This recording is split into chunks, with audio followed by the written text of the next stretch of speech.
Voilà, bonjour, rebonjour à à celles et ceux qui étaient avec nous juste avant sur la conférence précédente. Donc, nouvelle conférence, cette fois sur comment financer mon camion zéro émission. Vous avez pu voir donc les différentes offres de véhicules, différentes gammes également zéro émission, donc électrique, biocarburant, gaz. La liste est longue en tout cas de ce qui est proposé aujourd'hui en utilitaire et puis désormais bien sûr en véhicules plus lourds, pour les gammes en tout cas plus lourdes, en électrique, puisque sont exposés aujourd'hui des camions électriques plus 16 tonnes, donc en commercialisables. Alors le renouvellement des parcs utilitaires et poids lourds en véhicules zéro émission est devenu une priorité, même une obligation pour les entreprises de transport, notamment entre autres en raison des ZFE, on a pu le voir ce matin lors d'une grande conférence. Elles doivent non seulement réaliser donc de bons résultats, mais elles doivent aussi en même temps réduire leur empreinte carbone afin de se conformer aux nouvelles réglementations environnementales. Et cette transition énergétique a un coût, on le sait. L'acquisition de ces véhicules peut représenter un investissement financier parfois très important. Un poids lourd vertueux peut valoir jusqu'à 3 fois le prix d'un véhicule diesel. Durant cette conférence, nous allons regarder de plus près justement les différentes options de financement disponibles pour aider les entreprises à franchir donc cette transition, car nous allons le voir, il existe des solutions. À noter qu'il y aura 3 conférences, donc aujourd'hui, demain et puis après-demain également à la même heure, donc à 16h. Alors pour nous en parler aujourd'hui, Alexandre de Pénicaud, donc chef du département commercial Truck and Bus de Volkswagen Financial Services, Patrice Joannet, qui est directeur commercial Renault Trucks Financial Services, et Sabine Brugère, qui est responsable assurance chez Renault Trucks Financial Services également. Bonjour, en tout cas, merci d'avoir répondu à l'invitation. Je vais commencer par vous, Alexandre. Je le disais, les offres existent. Alors, vous allez un petit peu nous détailler. Vous avez des offres notamment en baissant, en électrique et par rapport au ETGE, donc à partir de, je crois, 2026. Donc, des solutions et des offres qui existent déjà en termes de financement. Oui, merci Hervé de me laisser la parole. Bonjour à tous. Avant tout, merci de nous avoir conviés. Je suis ravi de pouvoir échanger sur ce sujet. Je vois qu'il requiert quand même pas mal d'intention, puisque 3 conférences et puis il casse aussi les frontières de la concurrence. Parce que voilà, je suis ravi d'être assis à côté de vous. Entre les deux. Entre les deux, voilà. Entre les deux, la petit sandwich. Mais bon, là, on est. Voilà. Donc, non, ravi d'être là. Effectivement, je pense que l'enjeu de la table ronde, c'est pas forcément de parler que de nos dispositifs commerciaux, mais bien de soulever les enjeux, les contraintes de ce sujet. Donc moi je commencerai, là on est autour de cette table en tant que captive, je commencerai par dire qu'en tant que client, parce qu'il faut se mettre dans la peau du client, on est tous les 3 autour de la table et je pense que le client aujourd'hui doit prendre contact effectivement avec l'attaché commercial, donc de Renault Trucks et en l'occurrence de MAN, mais aussi des zone managers de Man Financial Services et de RTFS. Pourquoi ? Parce qu'effectivement, avant, on pouvait parler du camion, de l'asset, de l'actif, puis ensuite parler du financement. Je pense que ça va être effectivement révolu. Aujourd'hui, il faut absolument que les 3 soient autour de la table pour parler du produit dans sa complexité technologique, mais aussi du financement, mais pas du financement que de l'actif, de cette solution packagée. Donc voilà, ça serait peut-être mon introduction. Et après, si je peux me permettre de continuer, Hervé, parce qu'il faut qu'on continue à se mettre dans la peau d'un client et c'est important aussi de réfléchir à leur vision dans le futur. J'ai l'impression que les repères que l'on a tous autour de la table et dans cette salle, et je parle au nom des transporteurs, vont pas se perdre mais vont se casser. J'aime bien prendre l'analogie du pilote d'avion de chasse. Aujourd'hui, quand je parle avec un transporteur, j'ai le sentiment que tout est maîtrisé. Ils font un vrai boulot de précision. Ils connaissent par cœur leur chaîne de valeur. Les coûts d'exploitation sont maîtrisés au centime près. Quand on parle d'écologie et d'économie sur le carburant, ils savent exactement quel va être l'impact sur les mensualités, sur l'acquisition du camion. Il y a effectivement, depuis des décennies, on a travaillé sur du diesel. On finance les camions en crédit bail, achat comptant sur 70-80% des camions. Donc ça représente quand même une masse non négligeable. Et derrière tout ça, il y a zéro imprévu. très très peu de risques. Si un camion tombe en panne, ils savent comment gérer ces imprévus. Donc aujourd'hui, le pilote d'avion de chasse, il sait où il va. Et j'ai le sentiment que on va passer sur plutôt un Roland Garros qui traverse la Méditerranée avec son monoplan. Et il a sa boussole, il arrive à traverser la Méditerranée, mais il y a des turbulences. Et avec un changement important pour le pilote de chasse, c'est que le carburant a changé. C'est-à-dire on était donc sur du diesel pendant des années. Quel est aujourd'hui, je suis transporteur, j'aime bien me mettre dans la peau d'un transporteur, parce que c'était un rêve. Comment ça se passe aujourd'hui? C'est-à-dire qu'il y avait les offres traditionnelles, classiques, on va dire, pour acheter un camion diesel. Aujourd'hui, vous avez l'e-truck qui est ici, qui est commercialisable depuis Solutrans, je crois. Oui, tout à fait. Je veux acquérir l'e-truck. Qu'est-ce que vous me proposez aujourd'hui comme financement? Alors, comme je le disais, dans cette analogie, il y a des turbulences. Il arrive au bout, mais il y a des turbulences. Et ces turbulences, c'est les choses qu'on maîtrise moins, et sur lesquelles il faut être vigilant. Et donc, du coup, on parle de l'augmentation de la durée, de l'augmentation des montants investis. Mais à l'inverse, ce qui est rassurant, c'est que les produits de financement qui existent aujourd'hui sont duplicables sur ces camions. On parle de baissant exclusif, mais de e-truck aussi. On ne va pas changer, on ne va pas révolutionner le produit de financement. Une location ou un crédit bail, mais en l'occurrence la location existe. Donc c'est un produit qui est éligible au camion électrique. Donc c'est rassurant. On reste sur des solutions classiques alors. Une solution classique, mais qui n'est aujourd'hui pas plébiscitée par la majorité des transporteurs, excepté les grands comptes. Donc c'est quand même, faut se mettre dans la peau des transporteurs effectivement qui aujourd'hui achètent comptant ou en crédit bail leurs camions. Donc du coup, vous pouvez financer toutes les gammes avec toutes les solutions alternatives, c'est ce qu'on disait. Voilà. Alors revenons un petit peu sur également les subventions qui sont importantes, non pas en nombre, mais en tout cas qui peuvent être essentielles dans l'acquisition d'un véhicule zéro émission. Beaucoup d'appels d'offres, très peu, pas du tout. En tout cas, il manque des aides directes sous forme de bonus écologiques. Mais en tout cas, vous proposez des loyers majorés, c'est ça? Comment ça se passe pour l'acquisition du véhicule? Alors, en l'occurrence, ce sur quoi on est en train de travailler, parce qu'il faut dissocier les aides nationales, donc on parle de l'ADEME, avec effectivement, vous le disiez Hervé, un nombre limité de subventions et de lauréats, on va dire, et de l'autre côté les aides régionales, et on peut même y associer le suramortissement. Nous, ce sur quoi on travaille aujourd'hui, effectivement, c'est la possibilité de pouvoir intégrer dans nos financements toutes ces aides pour venir bonifier les conditions et permettre aux futurs locataires d'avoir des loyers modérés.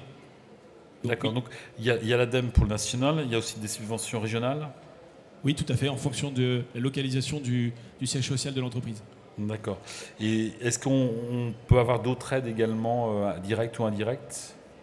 Ça peut représenter combien sur l'achat du véhicule?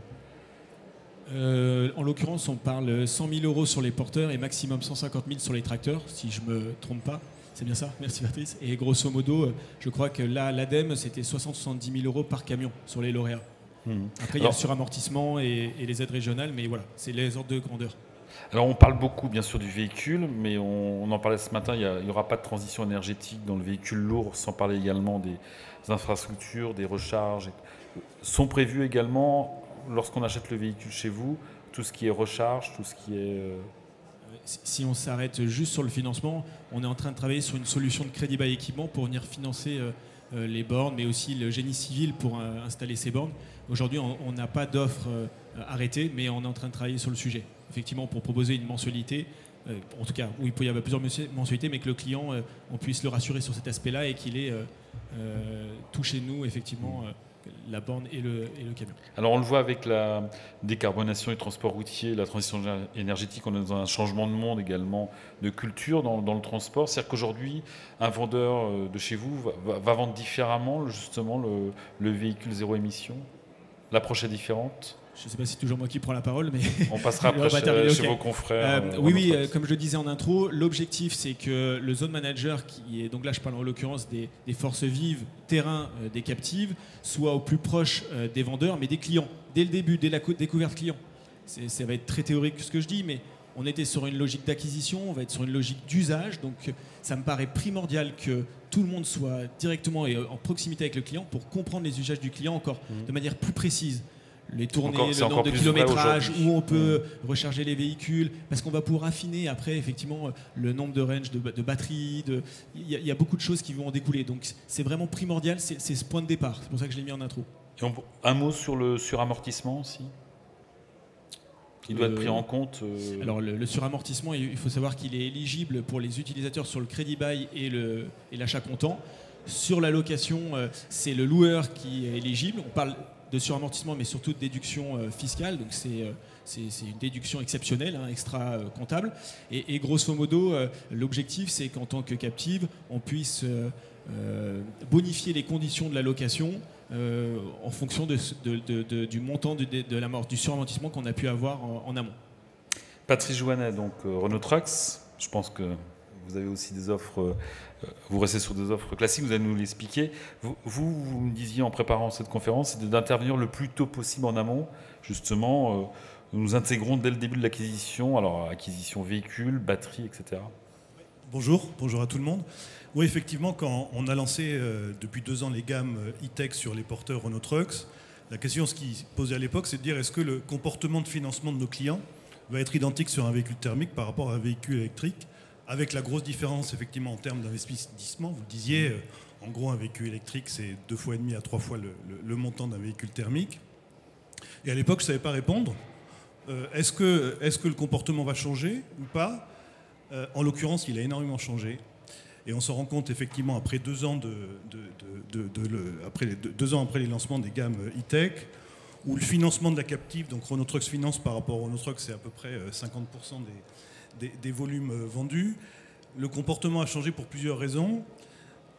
La première raison, c'est effectivement le montant investi qui est nettement supérieur. Ça veut dire que c'est aussi l'occasion pour nos clients de se poser la question de est-ce qu'il faut mettre tous les œufs dans le même panier en termes de société source de financement, en l'occurrence la banque traditionnelle qui avait l'habitude de proposer des lignes de crédit ou de crédit bail à ses clients. Donc c'est aussi, vu les montants, le moment de se poser la question, est-ce qu'il ne faut pas que je diversifie un peu, à commencer par la société captive du constructeur en question, donc en l'occurrence Renault Trucks. Ensuite, la deuxième chose, c'est je veux financer mon véhicule électrique, mais sur quelle durée je pars ? Sachant que c'est par définition très lié, non pas au kilométrage, mais à la partie kilowatts dépensés, donc en termes de batterie. Ça veut dire que cette réflexion sur le financement doit être prise très, très, très en amont, c'est-à-dire même au niveau de la configuration du véhicule même. Est-ce qu'il faut 2 batteries, 4 batteries, 6 batteries ? Quelle va être mon utilisation ? Quelle va être ma consommation de batterie par rapport à mon châssis, mais aussi par rapport à l'équipement que je mets dessus, si c'est une benne à ordures ou si c'est autre chose ? Donc ça veut dire que la proposition de financement doit être le plus tôt possible. Contrairement au diesel.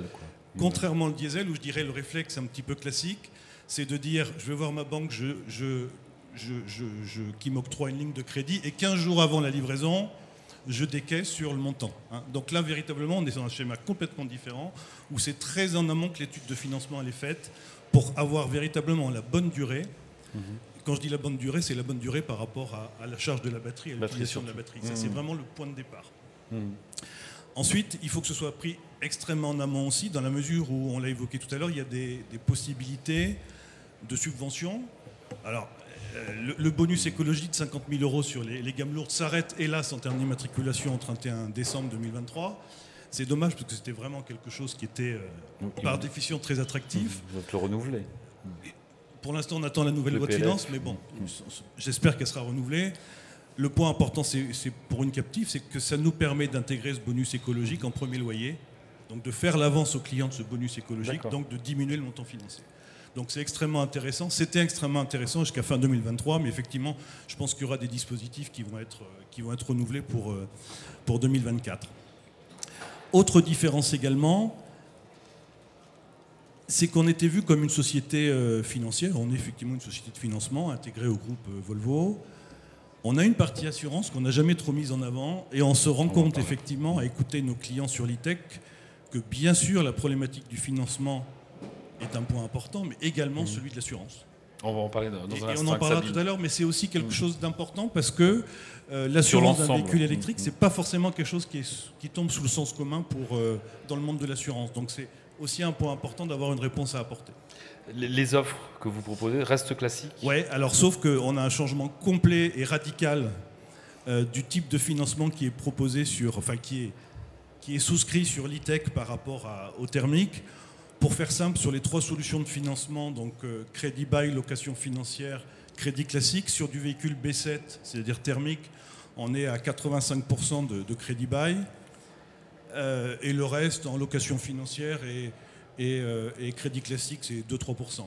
Et bien sur le véhicule électrique, on est sur des solutions qui sont radicalement différentes, parce que la solution qui est véritablement choisie par les clients, c'est la location. La location financière, d'accord. Location financière ou location full service avec Clovis. Le point important, c'est qu'on peut embarquer dans cette location financière, bien sûr le contrat d'entretien, bien sûr de l'assurance et bien sûr la batterie. Et proposer des taux intéressants avec la location plus. Alors, comme vous le disiez, effectivement, à partir du moment où il y a un taux de suramortissement, alors suivant le tonnage qui va de 20% en dessous de 3,5 tonnes, 40% jusqu'à 16 tonnes, 60% jusqu'à 16 tonnes et 40% au-delà de 16 tonnes, ça permet pour le loueur, bénéficiant du suramortissement, de proposer des loyers, des taux qui sont bonifiés. Donc à 85%, et encore une fois, on fait 50% de pénétration sur les volumes Renault Trucks E-Tech. Dans plus de 80% des cas, c'est la location qui est plébiscitée. Pourquoi ? Parce qu'également, ça intéresse Renault Trucks de récupérer les véhicules en fin de parcours pour gérer la deuxième vie des batteries, qui est un gros projet effectivement dans le groupe Volvo. Donc ça nécessite en premier lieu d'avoir le retour des véhicules. D'accord. Mais est-ce que justement, je parlais du métier de vendeur aujourd'hui, il a évolué? Enfin, la réponse est oui, bien sûr.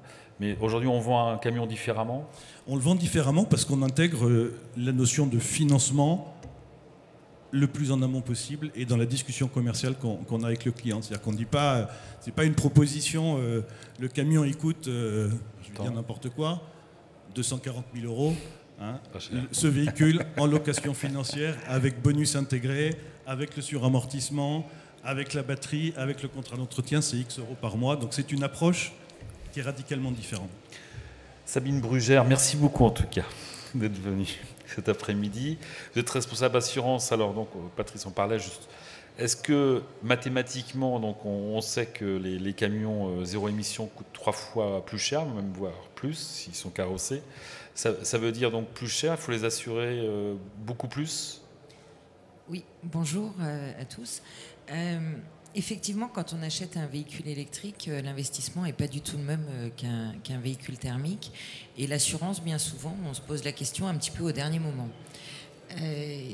Et pour autant, il est important de se poser la question relativement en amont, parce que les assureurs, vous n'êtes pas sans le savoir, n'aiment pas tout à fait ce qui est nouveau. On a assez peu de recul aujourd'hui sur les risques liés aux poids lourds électriques. Aux véhicules légers électriques, oui. Les Renault Zoé, ça roule depuis très longtemps. Les Tesla, ça roule depuis très longtemps, sans citer de marque. J'en ai cité 2. On doit être check. Mais les poids lourds électriques, on a les assureurs ont relativement peu de recul par rapport à ça. Donc, ils ont tendance un petit peu à vous faire payer très cher les primes d'assurance, sans forcément justifier la position. C'est juste être frileux. C'est un manque de visibilité, c'est ça? Pardon ? Un manque de recul peut-être? C'est un manque de recul. Voilà. L'assureur, par nature, n'aime pas ne pas pouvoir faire des analyses statistiques, avoir du recul. Les actuaires, on n'a pas d'infos, on ne sait pas. Donc le pricing est assez compliqué. Mais au-delà du tarif, il faut aussi être vigilant par rapport à certaines clauses qui peuvent être introduites dans les contrats d'assurance liées à la problématique de la recharge des véhicules. Moi, j'ai vu passer dans des contrats des assureurs qui imposaient que les véhicules soient espacés de plus de 10 mètres les uns des autres. Pour l'électrique? Pour l'électrique. Et du lourd? Et du poids lourd. Et là, il faut commencer à acheter du terrain quand même. Parce que si on veut commencer à charger X poids lourds électriques... C'était les véhicules ou c'était les stations de recharge? Il faut que les véhicules soient... Il y a une réglementation pour les stations éloignés, de recharge. Espacés de 10 mètres les uns des autres en recharge. C'est-à-dire que... C'était dû à la réglementation. La réglementation nécessite un espace entre les points de recharge. Exactement. Donc ça devient très compliqué en fait d'installer des postes de recharge sur son propre terrain quand on est logisticien. Si on a 40 véhicules. vous comprenez assez vite la superficie du terrain qu'il faut acheter derrière. Donc c'est des points de vigilance qu'il faut avoir. Et il faut aussi avoir comme point de vigilance la garantie qu'accorde l'assureur. En fait, il y a ce qu'on appelle des LCI, c'est des limitations contractuelles d'indemnité. Je ne vais pas rentrer dans le détail, mais c'est le chèque maximum que fera l'assureur s'il y a un sinistre. Aujourd'hui, dans les contrats classiques flotte, vous pouvez avoir une LCI à 200 000, 250 000 euros. Vous n'allez pas couvrir un véhicule électrique avec ça. Donc il faut se poser la question vraiment en amont avec son assureur de voilà, j'achète un véhicule à 350, 400 000 euros. Comment vous me l'assurez? Quelles sont les conditions en recharge, en circulation, en termes de montant de garantie? Quelle franchise vous allez m'appliquer en cas de sinistre? Comment sont garanties mes batteries? En tous les cas, je ne vais pas apporter toutes les réponses aujourd'hui, mais c'est une vraie question qu'il faut se poser au début de la démarche. Il ne faut pas se laisser prendre par le système. Pour l'instant, les constructeurs VIN ne proposent pas d'assurance, on est bien d'accord. Renault Trucks Financial Services. Renault Trucks Finance, on est à la fois bien sûr une société de financement, mais également courtier d'assurance. D'accord.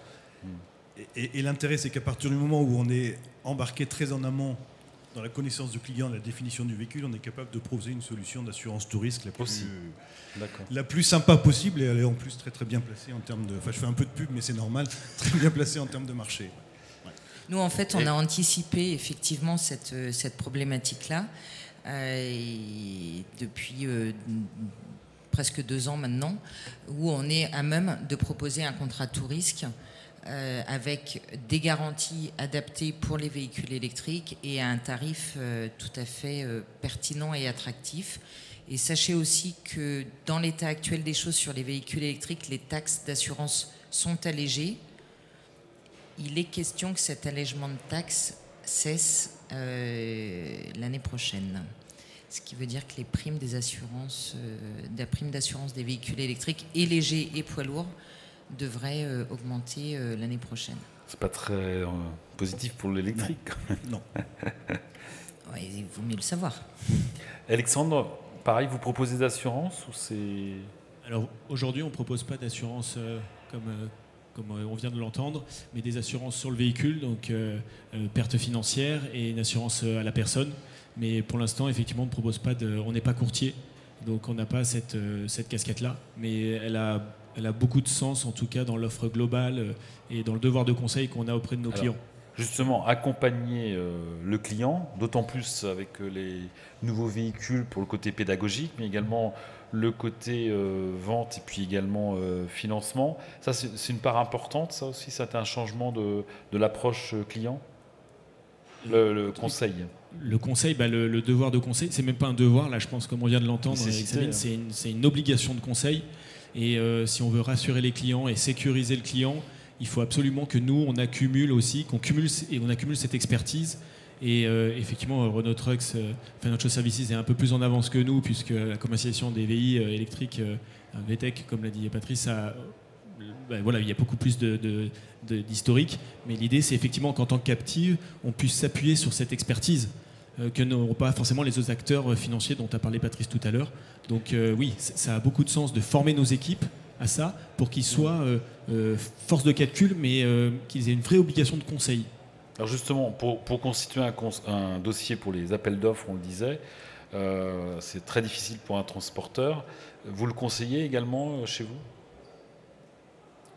En amont, lors des appels à projets ? Oui. Non, aujourd'hui, non. En tout cas, chez MFS, on ne conseille pas en amont. Patrice ? On les accompagne sur les c'est comme la grosse difficulté aujourd'hui, c'est-à-dire que... On les accompagne effectivement sur la constitution des dossiers, avec une proposition RTFS derrière pour effectivement se rendre compte des loyers que ça représente. C'est important pour le dossier. Après, il y a un autre point sur l'accompagnement, c'est qu'on se rend compte sur du véhicule thermique, la durée moyenne d'un contrat, elle est plus proche de entre 48 et 60 mois. Et la grosse différence, c'est que sur du thermique, sur de l'électrique, on est beaucoup plus sur du 84 mois, donc on est sur des durées beaucoup plus longues. D'où la nécessité effectivement d'accompagner le plus tôt possible, parce qu'on est effectivement sur des périodes beaucoup plus longues, parce qu'on a moins de kilométrage, parce que sur beaucoup d'utilisations, on a peu de sollicitations sur la batterie, donc effectivement, on part sur des contrats 84 jusqu'à 120 mois, des choses qui n'existent pas sur le thermique. Plus d'interrogations. Est-ce que vous avez des questions dans le public à poser Oui, alors attendez, on va vous donner peut-être un micro. Merci. Juste une info, on ne vous voit pas parce que nous, on a la lumière en plein visage. Mais Merci. Présentez-vous et posez votre question, s'il vous plaît. Antoine Vasco, je fais du conseil en logistique urbaine. Je voulais juste savoir si on allait parler de chiffres. De chiffres? De chiffres? Quel type de chiffres? De taux? De financement d'un camion électrique. Ah, les prix, tarifs? Les tarifs les tarifs des véhicules électriques? D'un camion électrique. Vous parliez de location. Ouais. Savoir déjà de la location, savoir le système de financement, qu'est-ce que vous proposez comme type de crédit, quel pourcentage, est-ce qu'il y a des types de financement annexes, Non, comme je disais, sur vraiment le véhicule électrique, le choix du financement qui est plébiscité aujourd'hui, c'est la location, donc location financière, sur une durée en moyenne qui est de 84 mois. Alexandre, répondre aussi parce que vous avez joué. Oui, on va peut-être pas parler. On va peut-être pas parler forcément de taux précisément, taux nominal. Nous, ce qu'on essaye de dire, c'est que cette transition écologique, c'est pas forcément une rupture. Si on veut accompagner le client, on peut aussi partir sur des solutions alternatives comme le B100 exclusif. Et là, pour répondre à votre question, on propose des conditions qui sont préférentielles. On parle en tout cas chez nous, on parle de 20-30 points de base de moins, mais on va pas vous donner un taux aujourd'hui. Là-dessus. Mais voilà, ça peut être une réponse pour accompagner les clients. D'autres questions? Allez-y, à voix haute, ça sera mieux, je pense. Non, Sur la durée du financement, oui. Ouais, sur la durée de l'accompagnement, vous avez dit du coup 84 mois pour l'électrique. J'imagine qu'il y a des grosses variations en comparant du coup le PL et le VL, non? Parce que ça me paraît quand même énorme sur du VL, 84 mois d'accompagnement. Oui, alors je parlais plus sur du lourd. Je parlais plus sur du lourd, ouais, tout à fait. Effectivement, sur du master e-tech et demain sans doute sur du trafic e-tech, on sera sur des durées plus courtes, ouais, tout à fait. Je parlais plutôt des porteurs et des tracteurs demain, ouais, tout à fait. Et Alexandre, on va faire les deux constructeurs comme ça. Par rapport à la question. Alors, nous, effectivement, la commercialisation du e-truck, elle a eu lieu, en tout cas, elle a été annoncée cette semaine. Et donc, du coup, les premiers camions arriveront en fin 2024-2025. Donc, on n'a pas encore cette historique. Mais effectivement, nous, sur l'utilitaire, donc le ITGE, on était sur des durées qui étaient plutôt de 5 ans, donc qui ressemblent aux véhicules, au VL, au poids lourd, thermique. Un peu plus longue que l'utilitaire thermique. D'autres questions? Alors, j'arrive.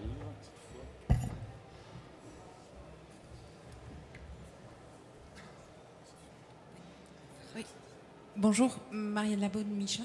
Je voulais savoir comment vous estimez la valeur résiduelle du camion, puisque c'est une influence forte du loyer que le transporteur va avoir à payer. Qui veut répondre? Patrice? Dans le cadre de la location financière, on fait des paris sur l'avenir, clairement. En travaillant effectivement, et c'est ça qui est intéressant dans le cadre du groupe Renault Trucks, c'est qu'on investit sur le retraitement demain des batteries, donc de la seconde vie des véhicules.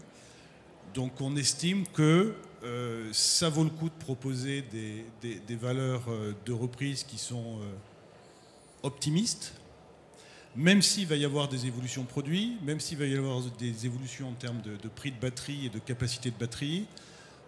À partir du moment où on estime qu'il y a vraiment une seconde vie, il y a vraiment un marché sur la batterie de seconde main demain, eh bien on fait une estimation plutôt optimiste en disant on y croit, et puis de toute façon il faut qu'on y croit, parce que les évolutions en termes de pourcentage de véhicules électriques vont aller comme ça. Donc si on n'est pas capable d'assurer le retour de nos véhicules, je pense que c'est perdu d'avance. Donc je pense que voilà, on a une estimation confiante sur les valeurs de reprise à terme. Alexandre? Alors oui, valeur résiduelle, c'est les prix de vente futurs estimés au moment où on contractualise le financement. Donc c'est Comme dit Patrice, une boule de cristal, on imagine, alors quand on a l'expérience ça va, mais quand on n'en a pas, c'est un peu terrain incognita. En tout cas, les règles de calcul, couple durée kilométrage, on peut s'appuyer aussi sur des schémas qu'on connaît. Après l'utilisation de la batterie, l'état de la batterie et son utilisation, ça c'est des nouvelles choses qu'on n'avait pas auparavant et on est en train d'apprendre. Voilà, il faudra aussi avoir cette devoir de conseil auprès du client, cette pédagogie de dire attention, il faudra recharger correctement votre véhicule, le state of health de la batterie devrait être de tant de % à la fin du contrat. Ça, c'est des nouveautés et même si effectivement on n'a pas de boule de cristal, en tout cas on ne connaît pas les prix futurs, il faudra qu'on soit, je suis d'accord avec Patrice, optimiste, en tout cas être pas trop conservateur pour que les loyers restent compétitifs. Vous avez raison, c'est des paradigmes nouveaux hein, sur un thermique, un B7. La valeur de prise est liée au kilométrage. Là, la valeur de prise, elle est liée au kilowatt consommé et au kilowatt restant. Donc, c'est des changements complets en termes de valeur de reprise et de capacité à, comme vous disiez, à estimer la bonne valeur du marché dans 84 mois et pas dans 36 mois, dans 84 mois. Oui, j'arrive.